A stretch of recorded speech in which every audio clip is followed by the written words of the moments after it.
This is Wantop Baboya College, Diploma in Theology and Ministry, and this is Lesson 10 of the unit Church History. And as we commence this unit, I encourage you to have a look at page 41 and following in your workbook. There is no assessment task for this lesson, and the reason we do this lesson where it is we've got to describe how Europe dramatically changes at the end of the Middle Ages.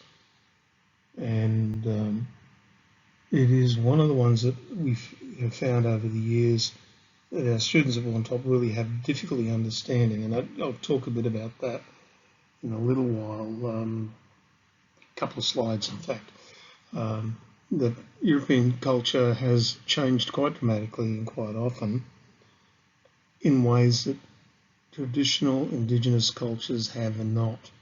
Yes, there has been change, but like many of our cultures here in Australia, remain largely unchanged for all of history.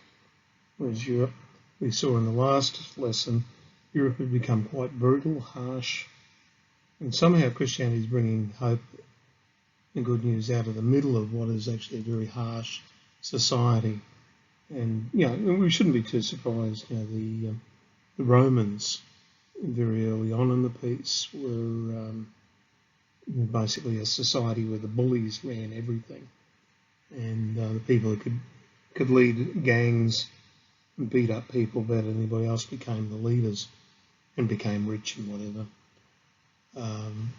So European society is better than that, but it was still bad. And it may well be that the Gospels come through Europe, not because European society is necessarily, quote or unquote, the most civilised, but precisely because it is the most that isn't, or the one that was the least civilised and most violent. Somehow the Prince of Peace will transform a violent people into his own. But things change, and towards the end of the Middle Ages, and we're talking about from the mid-1400s onwards, mid-15th century onwards. We know in the middle of the 15th century, the Greek Orthodox Church, the church in what was left of the Roman Empire, came under Islamic rule. And we know that that's the century when we talked about the church outside Europe, where many of the church members, numbers of Christians across North Africa and through Asia, had major reversals, bad things happened, and many people were killed, and the number of Christians dropped dramatically. And basically, by the end of the 15th century, Islamic empires surrounded Christian Europe, and Europeans lived in fear and an uneasy peace for centuries. And what happens is, at the beginning of the period of modernity in the 16th and 17th, from the 16th century onwards, the restoration of worldwide mission came mainly from Western European missionaries, Catholic missionaries in the 16th and 17th centuries, and the Protestant missionaries in the 18th and 19th centuries. So the key thing to remember is the relationship between the Western Church, the European Church, culture and society became very complex. It had been fairly straightforward previously through most Middle Ages, but there are new technologies, new ideas, new languages even, and that changed it. So let's have a look at a bit of this change. So when I talked about it being surrounded, this, what we have here in the purple are the Islamic kingdoms. So the initial expansion from Mecca and Medina through Arabia under Muhammad is this bit here. Then the next shade of purple across most of what's Persia, Iraq, Iran, through most of North Africa happened during the late 7th century, and then up till about 750, we have this expansion across the Indus River, which is This is into India and up into Central Asia and even into and across most of Spain. So we have a couple of kingdoms there. You've got the Byzantine Empire here. It was finally conquered in around 1400. And you have various kingdoms. The two that I mentioned here in Europe, Lombard, which is largely an Italian kingdom, and the Frankish later became the French. And in this era, there's still people across Northern Europe and Scandinavia and whatever, who are largely, through this region here, mainly Christians. You get a bit further north and there's Nordic religions or whatever else, and Christianity gets back into Scotland from Ireland. So there's a whole range of things that happen there.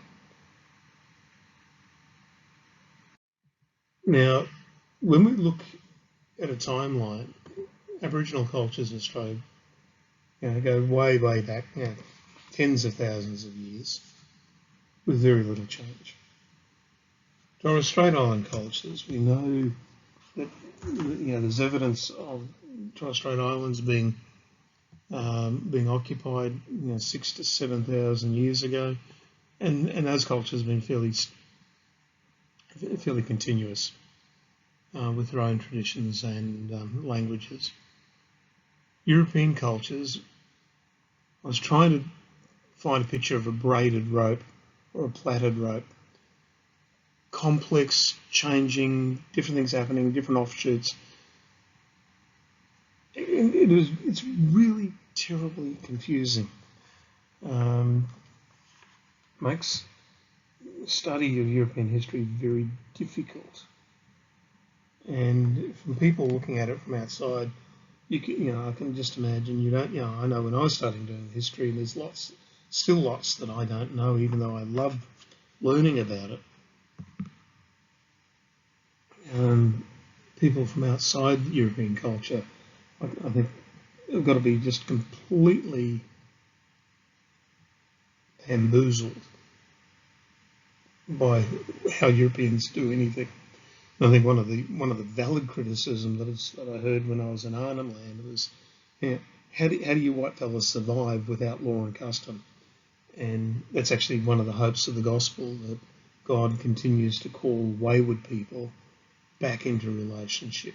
And I think European culture is a wonderful example of God doing just that. Or otherwise it wouldn't have survived. There are too many cases where it could have destroyed itself. And through most of this period, from the Middle Ages, the church pretty much led most of the countries in Europe. But as individual countries developed, individual languages developed, they started to gain their own, or maintaining their own authority.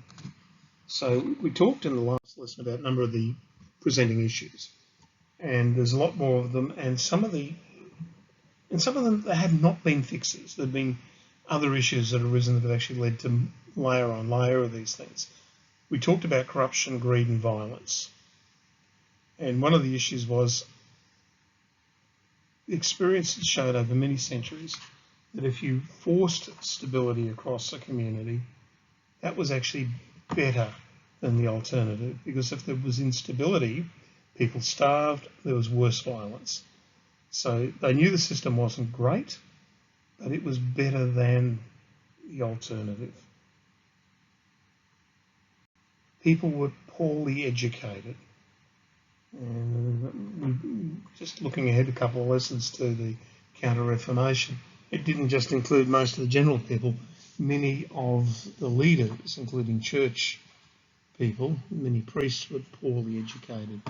One story that I may tell a little bit later on is of one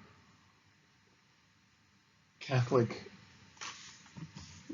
bishop who it was wise for him to leave Rome, and he went, oh, hang on, they made me the bishop of, or the archbishop of most of Spain, and he actually went to Spain for the first time in his life, and was absolutely appalled at how little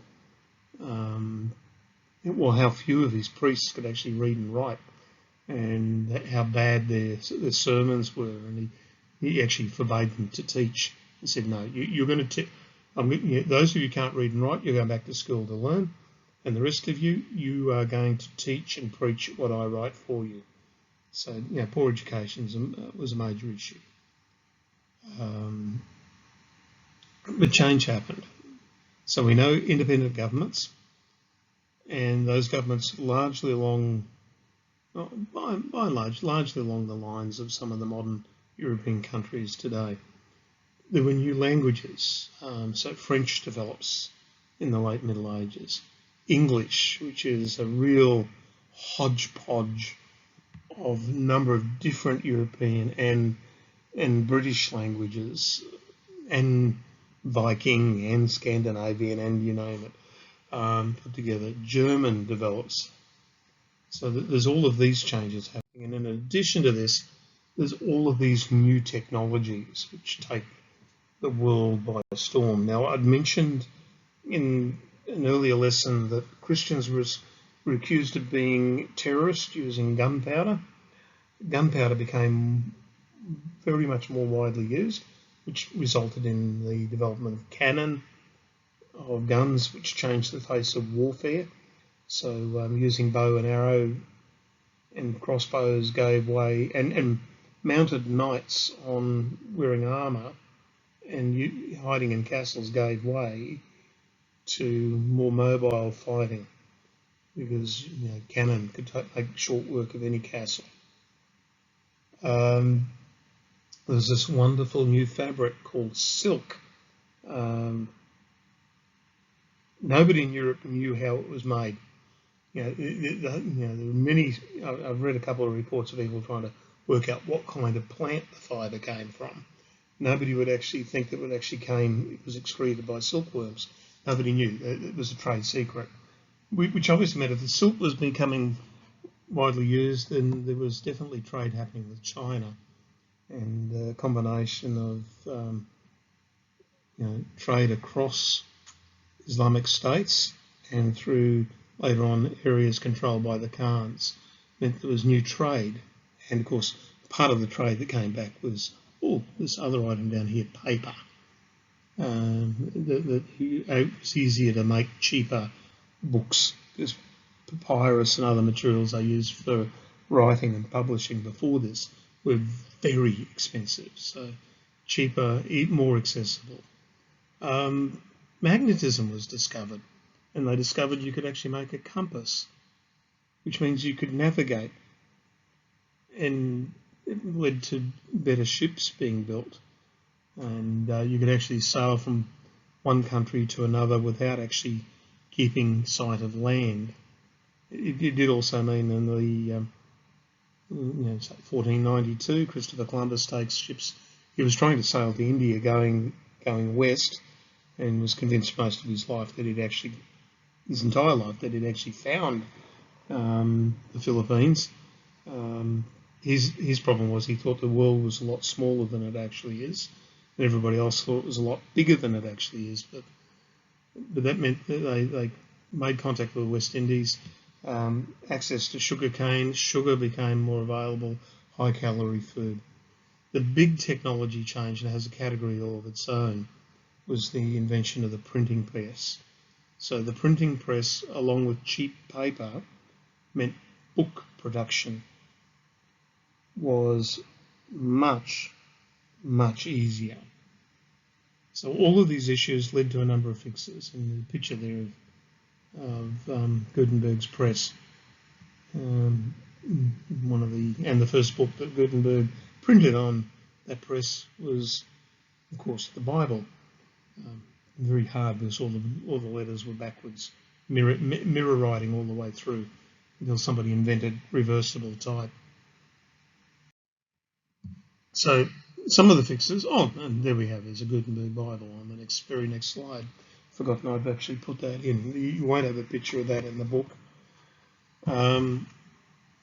So one of the problems was poor education, more books. They were still fairly expensive, but there were more people reading.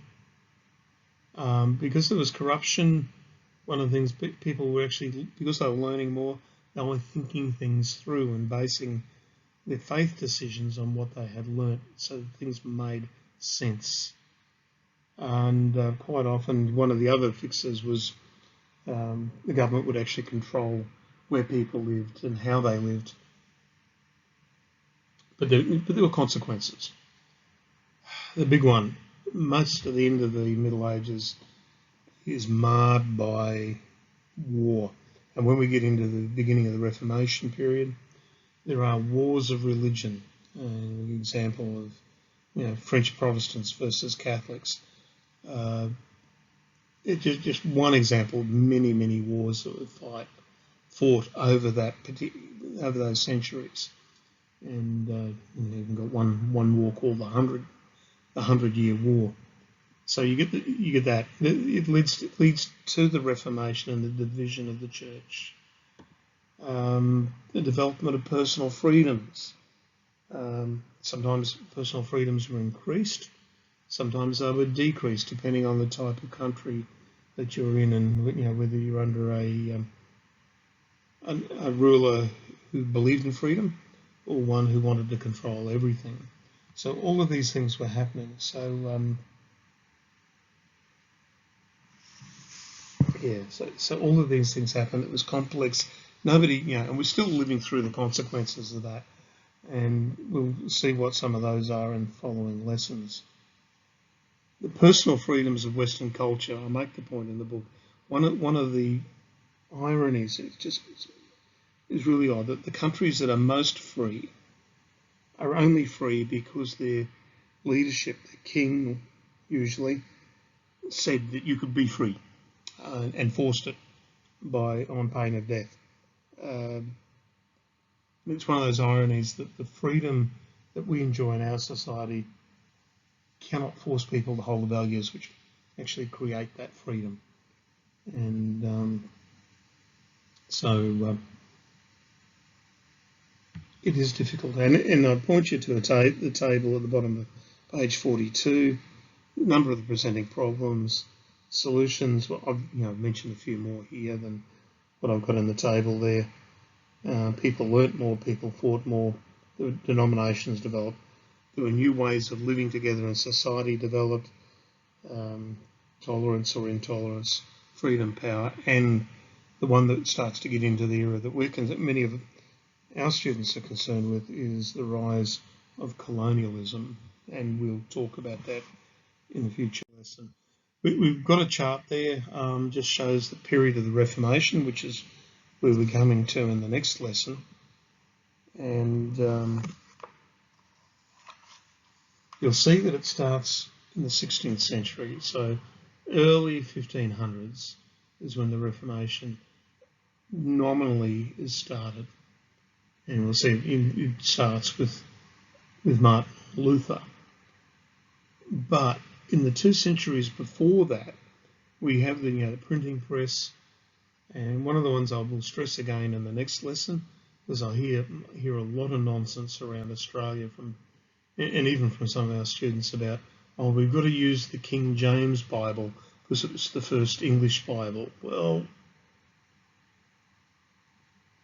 the King James Bible happens, here we've got Henry VIII, King James is around here somewhere. That's when the King James Bible was translated. The first English translation was done by this fellow here, Wycliffe, and he was actually executed for doing that. The attitude was that, if you're going to use the right Bible had to be the Bible in Latin, in the original Latin that Jesus used, despite the fact Jesus probably spoke Hebrew and Aramaic, and probably Greek. Some things don't change, I'm sad to say. So these are some of the key issues. Reformation extended for a couple hundred years. Luther, Calvin, Henry VIII. We're going to talk about each of these. In the lesson after, we're going to talk about the Counter-Reformation. And in the Catholic Church, there's a major spiritual renewal that happens in the generation following the Protestant Church, and we get to see the development of a new group, Society of Jesus, Jesuits, calling of the Council of Trent. We're going to look at these three reforming popes, and then later on some of the modern or contemporary denominations are listed. So Presbyterianism comes in very early in the piece, in the Reformation. Methodism here is very late. So you'll be happy to note there are no assessment tasks for this lesson. This lesson is just to get you ready for what's coming next, because it is a big transition between what we've been talking about in the early church, the Middle Ages, to what comes next.